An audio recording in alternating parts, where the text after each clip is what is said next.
አሜሪካ ዜጎቿ በአስቸኳይ ከቬንዙዌላ እንዲወጡ አሳሰበች። ምን አዲሶች ነን?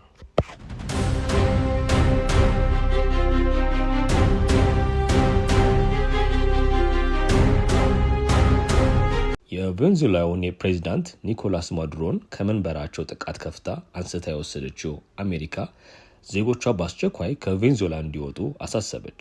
የአሜሪካ የውጭ ጉዳይ ቢሮና በቬንዙዌላ የሚገኘው የአሜሪካ ኤምባሲ በቬንዙዌላ ያለው ሁኔታ ምንም ያልተረጋጋና አደገኛ ሲሉ ገልጸው አሜሪካውያን በአስቸኳይ እንዲወጡ አስጠንቅቀዋል።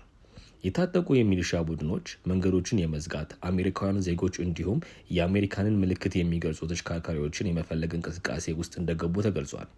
አሜሪካ ቬንዙዌላን ከፍተኛ ስጋት ያለባት ስትል በደረጃ 4 ወደዛ እንድትጓዝ ስትል ፈርጃለች። ይህ ደረጃ 4 ስጋት ደረጃ ህይወት አስጊ የሆነ ምንድነው?